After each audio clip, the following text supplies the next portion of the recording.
우리가 살펴보았던 사사기 4장은 가나안 가나안에 거주하고 있는 가나안 왕 그리고 하솔을 통치하던 야빈 왕에 의하여서 극심하게 고통을 당하고 있었던 이스라엘 백성들 20년 동안이나 철권 통치 아래에서 극심하게 고통을 당하고 있었던 그 하나님의 백성들을 여사사 드보라라는 사람을 세우셔서 그들을 구원하시는 이야기를 역사적으로 또 사실적으로 서사적으로 기록해 놓은 것이 4장입니다. 그리고 이어지는 5장, 지금 우리가 살펴보고 있는 5장은 이 같은 이야기를 하나님의 백성들을 드보라라는 사사를 통하여서 세우셔서 구원하시는 이 이야기를 이제 문학적으로 또 감성적으로 그렇게 노래로 우리에게 다시 한번 보여주고 있는 장면을 우리는 보게 되죠. 그래서 이 4장과 5장을 통하여서 우리는 드보라라는 사사의 이야기를 보게 되고, 이 드보라의 이야기를 통하여서 우리는 우리의 삶에 고통이 찾아오는 이유 중에 하나가 뭐죠? 믿음 때문이다라는 거예요. 하나님의 말씀을 그리고 하나님을 향한 믿음 때문에 이러한 고통이 우리의 삶 속에 극심한 고통이 찾아온다라는 것을 보았고, 그러니 고통의 원인도 살펴보았고, 그리고 고통을 끝내는 길. 그래서 우리가 하나님을 믿는 믿음으로 나아가면 이 고통이 끝난다라는 고통이 끝나는 방법에 대해서도 우리가 살펴보았고, 또 드보라와 같이 어쨌든 하나님께서는 믿음의 사람이 되기를 바라신다라는 하나님의 바램도 살펴보았습니다. 그러나 우리가 어제 말씀을 통하여서 보았던 것처럼 하나님은 드보라와 야엘과 같은 큰 믿음의 사람만이 아니라 바락과 같이 우리는 그냥 스쳐 지나가 버렸지만 작고 연약하고 의심 섞인 부족한 믿음이지만 하나님은 바락과 같이 연약하고 작은 믿음도 귀히 보신다라는 것을 우리는 어제 살펴보았습니다. 이제 이 이야기의 이 노래의 마지막 부분을 우리가 살피면서 하나님께서 믿음에 대하여 우리에게 말씀하시고 있는 교훈들의 나머지 부분들을 좀 살펴보려고 합니다. 하나님은 바락과 같은 작고 연약한 믿음도 기뻐하신다라는 것이 어제의 교훈이었다면, 연이어 이어지는 오늘 본문을 통하여서 또 하나님은 자신을 근거한 믿음, 이 믿음을 조롱하신다라고 우리에게 말씀해 주고 있습니다. 오늘이 문학적, 감성적으로 우리에게 노래로 이 이야기를 쭉 풀어내고 있는 이 5장에는 두 부류의 어머니가 등장하고 있는 것을 보게 되는데요. 먼저는요, 7절에 보시면 읽어볼까요? 이스라엘에는 마을 사람들이 그쳤으니 나 드보라가 일어나 이스라엘의 어머니가 되기까지 그쳤도다. 먼저 등장하는 어머니는 이스라엘의 어머니 드보라라는 이스라엘의 어머니가 등장하고 있습니다. 그리고 또 한 부류의 어머니가 오늘 등장하고 있는데 그 어머니의 이름은 나타나지 않습니다. 28절을 읽어볼까요? 읽어봅니다. 시작. 시스라의 어머니가 창문을 통하여, 자 여기까지 또 한 부류의 어머니가 등장하네요. 이스라엘의 어머니 드보라와 그리고 시스라의 어머니 무명 씨가 등장하고 있는 것을 보게 됩니다. 자, 그런데 이 두 어머니의 특징은 바로 믿음을 가지고 있는 자다라는 거예요. 그런데 이스라엘의 어머니 드보라는 어떤 믿음을 가지고 있습니까? 우리가 지금까지 4장을 통해서도 살펴보았고 5장을 통해서도 살펴보았어요. 그들은 어떤 믿음의 그녀는 어떤 믿음의 사람입니까? 하나님의 말씀을 믿는 믿음의 사람이었어요. 하나님을 믿는 믿음의 사람이었어요. 사실 하나님께서 나가라고 했던 전쟁에는 승산이 없었고, 하나님이 모이라고 했던 기송강에는 우리가 살아남을 방법이 없었던 곳이었고, 하나님께서 싸우셔서 이기겠다고 하셨던 그 싸움에는 사실 이길 승산이 1%도 없었던 그런 싸움이었습니다. 그러나 그 이스라엘의 어머니 드보라는 어떻게 했습니까? 그렇게 말씀하시는 하나님과 그 말씀하신 하나님의 말씀을 믿는 믿음을 가지고 있었던 여인 어머니였다라는 것입니다. 그런데 오늘 28절에 나오는 이 시스라의 어머니 28절에 보시면 다시 한번 보실까요? 그 어머니가 창문을 통하여 바라보면서 창사를 통하여 부르짖기를 그의 병거가 아들을 기다리고 있는 거죠. 아들의 병거가 어찌하여 안 오지? 그 걸음이 어찌하여 늦지? 라고 이렇게 생각을 했어요. 그런데 29절에 보니까 그의 지혜로운 시녀들이 대답하였겠고, 또 둘째 줄 읽어볼까요? 그도 스스로 대답하기를. 자, 이런 상황 속에서 어떤 상황에 딱 맞닥뜨렸어요. 현실 앞에 섰어요. 그런데 옆에 있는 지혜로운 시녀라는 것은 진짜 지혜롭다는 것이 아니라 지금 하나님이 조롱조로 이야기하는 것입니다. 헛소리하는 여자들을 향해서 참 지혜롭다라고 말하는 조롱조로 지혜로운 시녀들도 대답하였고 그도 스스로 대답하기를, 그러니까 그가 지금 생각하고 있는 것이 있는데 읽어볼까요? 그 다음 절 30절입니다. 시작. 그들이 어찌 노량물을 얻지 못하였으랴 그것을 나누지 못하였으랴 사람마다 한두 처녀를 얻었으리로다. 시스라는 채색 옷을 노력하였으니 그것은 수놓은 채색 옷이리로다. 곧 양쪽에 수놓은 채색 옷이리니 노력한 자의 목에 꿈이리로다 하였으리로다 라고 말하고 있어요. 자, 지금 그 어머니도 뭔가 지금 믿고 있어요. 아들이 돌아오지 않는 상황 속에서 옆에 있는 그 시녀들 그리고 자기 스스로 생각하기를 이라고 말하면서 분명히 노량물을 얻었을 것이고 채색 옷도 얻었을 것이고 더 많은 노량물을 얻는다고 지금 더디 오고 있을 것이라고 스스로의 생각과 느낌을 믿고 있는 한 사람을 우리는 보게 되는 것입니다. 그리고 또 하나는 옆에서 시녀들이 아유 지금 노량물이 너무 많은가 봅니다. 아유 지금 이 노량물 많이 가져온다고 지금 늦나 봅니다 라고 말하는 그 말을 듣고서 그 여자도 스스로 그래 그렇겠지 라고 말하면서 자기가 듣고 싶고 자기가 믿고 싶은 것을 믿고 있는 여인을 우리는 보게 되는 것입니다. 그런데 하나님께서 왜 이 노래의 마지막에 시스라의 어머니를 여기 등장시켰을까요? 지금 시스라는 비참하게 모든 사람들이 20년 동안 덜덜 떨게 했던 그러한 시스라는 한 여인, 이름도 잘 몰랐던 야엘이라는 한 여자가 그냥 한 방에 그냥 말뚝으로 박아서 지금 처참하게 피투성이가 되어 있는 그 상황 속에서 어머니가 저쪽에서 한켠에서 그 창살로 그 높고 좋은 집에서 이렇게 보면서 아유 아들이 노량물을 훔쳐온다고 더 많이 얻어온다고 늦게 오나 보다라는 그 장면을 왜 보여주실까요? 하나님은 이러한 믿음을 조롱하고 계시는 것입니다. 자기 생각과 자기 느낌 그리고 자기가 믿고 싶고 듣고 싶은 것만 믿고 있는 사람들. 이러한 믿음에 대하여 하나님은 바락과 같은 작은 믿음이지만 그 믿음은 기뻐하시지만 자기를 근거하고 자기의 느낌과 자기의 생각, 자기가 믿고 싶은 것만 믿는 그러한 믿음은 하나님께서 조롱하신다라는 거예요. 여러분 그러나 이 하나님의 조롱은 지금도 그리고 이러한 양태는 지금도 교회 안에서도 일어나고 있는 일입니다. 교회 안에서도 이러한 믿음을 가지고 있는 사람들이 얼마나 많은지 몰라요. 그게 진짜 믿음인 것처럼 말합니다. 디모데후서 4장을 보시면 3절과 4절만 한번 볼까요? 때가 이르니니 벌써 이르렀죠. 사람이 바른 교훈을 받지 않으면 그러니까 하나님의 말씀을 믿는 게 아니에요.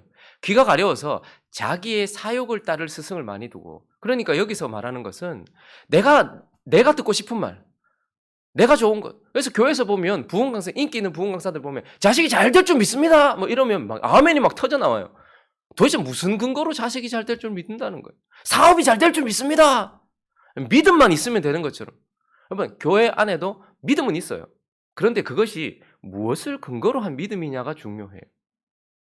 여러분들이 기도 많이 하면 하나님이 들어주실 줄 믿습니다. 성경은 기도 많이 한다고 들어주는 것이 아니고 바른 기도에 응답하신다고 하나님 말씀하세요. 왜냐하면 그분은 우리 아저씨가 아니거든요. 아무거나 주고 그냥 막 마음대로 되라는 그런 삼촌이 아니거든요. 우리 아버지란 말입니다. 그러니 그분은 우리에게 옳지 않은 것은 응답하지 않는 것이 그게 좋은 거잖아요. 그런데 희한하게 교회 안에도 자기의 사욕, 그래서 오늘 시스라의 어머니 한번 보세요. 이게 지금 아들을 걱정하는 건지 아들이 가지고 올 지금 전리품을 기다리고 있는 건지 모를 만큼 우리 아들이 다치진 않았겠지?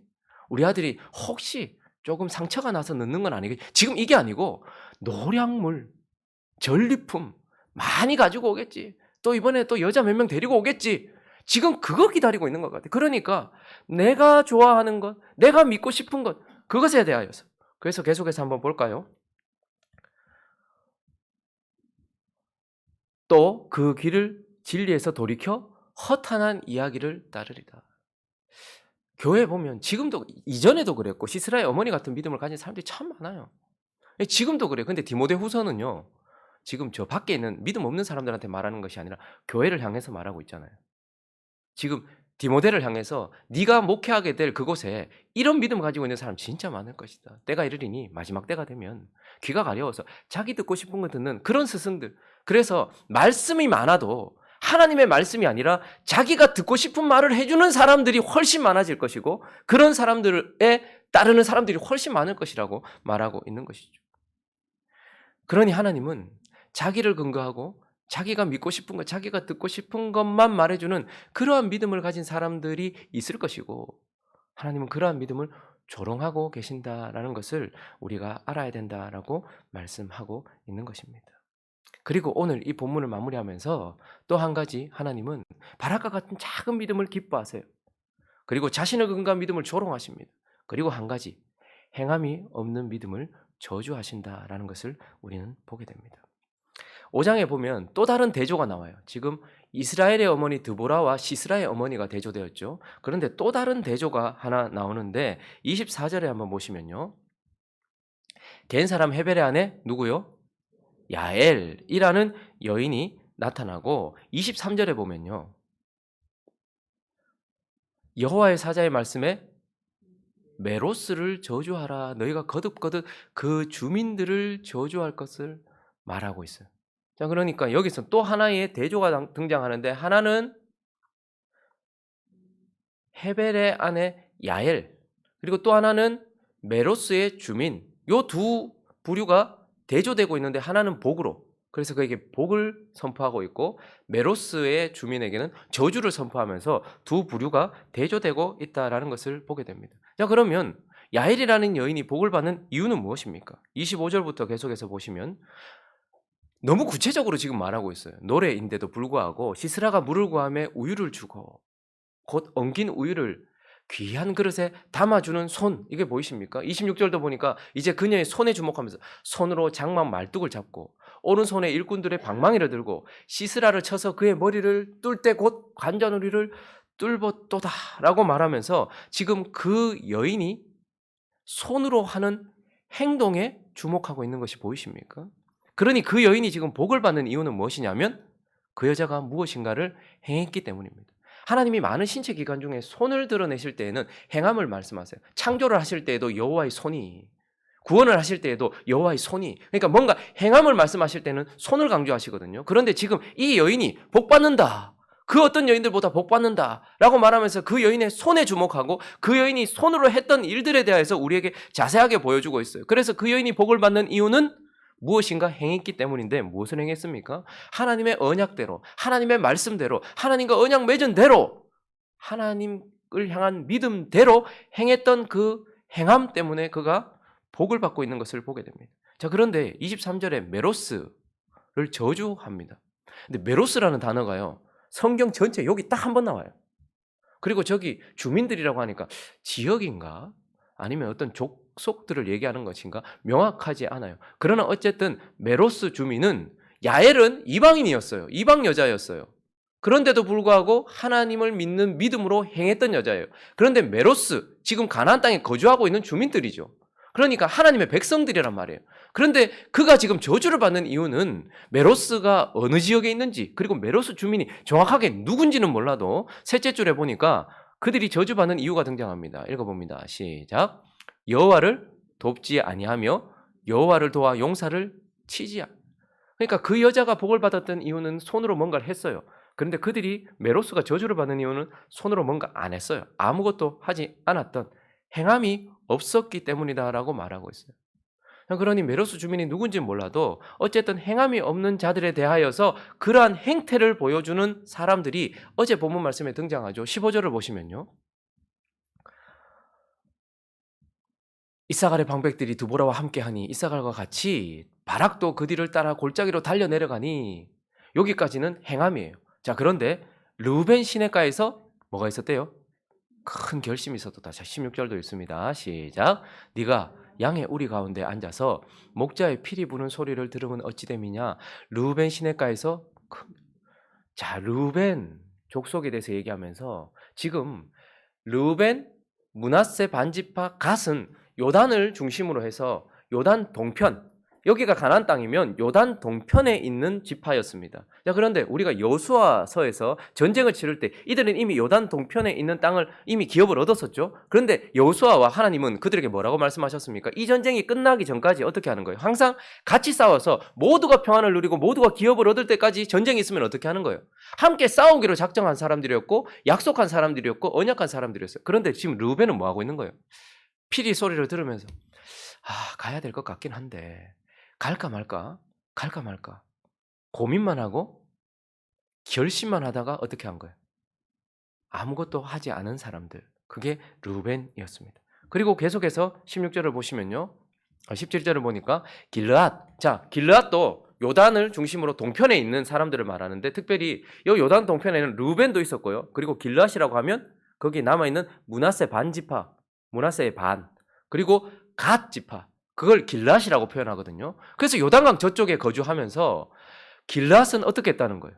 거기에 거주하면서 그냥 방관했다는 거예요. 진짜 말 그대로 강 건너 불구경을 한 거예요. 옆에서 지금 막 피 터지게 싸우고 있는데 어떻게 했다는 거예요?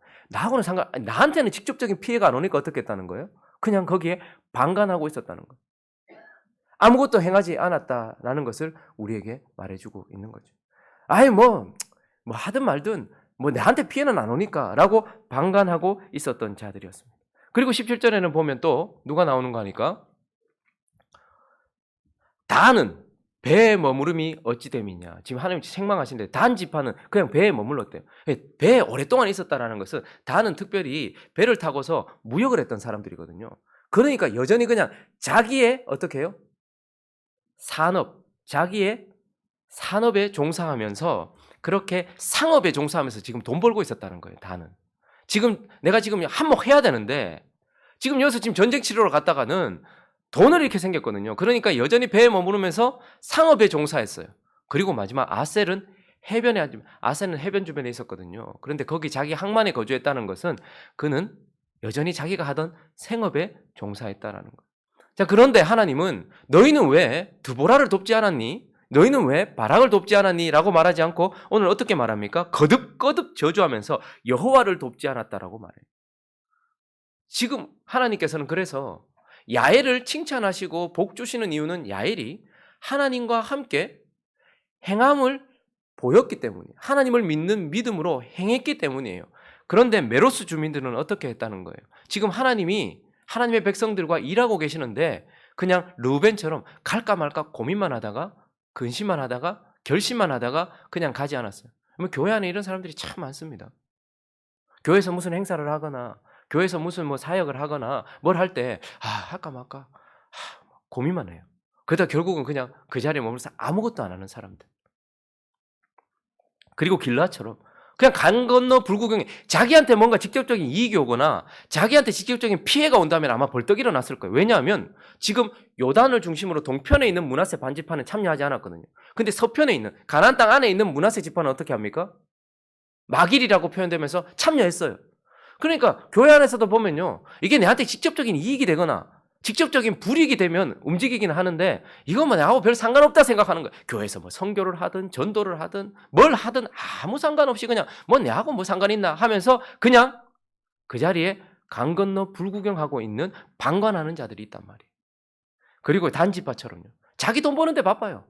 그냥 자기 돈 버는 것만 자기 하고 있는 그 산업, 그 상업 그게 최고예요. 그리고 내 생업이 최고예요. 내 먹고 사는 것만 최고예요. 아셀처럼.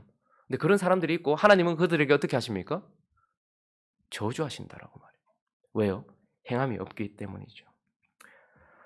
지금도 하나님은 여전히 교회 안에 이런 사람들이 있고 이런 사람들을 향하여서 크게 저주하고 계십니다. 야고보서 2장을 보십시오. 14절입니다. 읽어볼까요? 시작. 내 형제들아 만일 사람이 믿음이 있노라 하고 행함이 없으면 무슨 유익이 있으리요? 그 믿음이 능히 잠깐만요. 믿음이 있노라 하면서 행함이 없는 지금 메로스 주민들을 향해서 말씀하고 있는 하나님의 저주가 똑같아요. 그런데 그 믿음이 하나님 뭐라고 말씀하냐?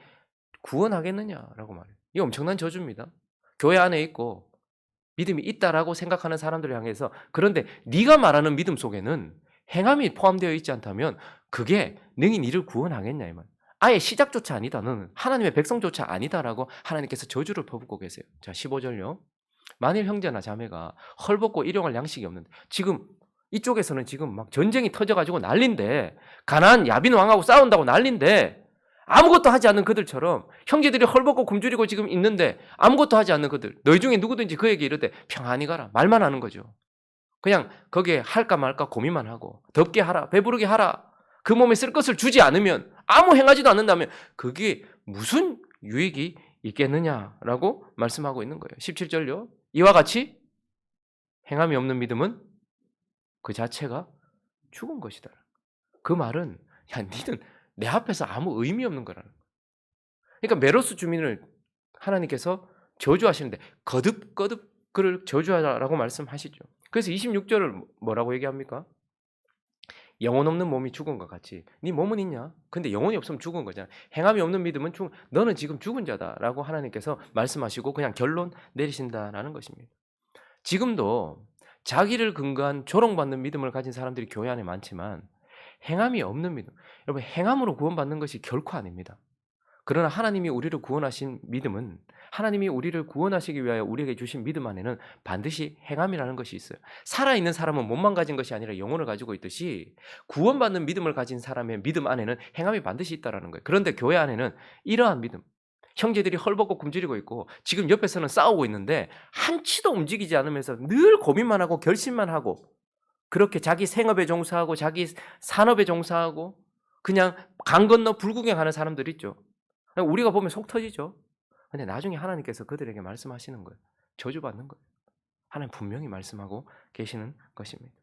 그래서 하나님은 행함이 없는 자들을 저주하고 계시고 행함이 없는 믿음을 저주하고 계신다라는 것을 보게 됩니다.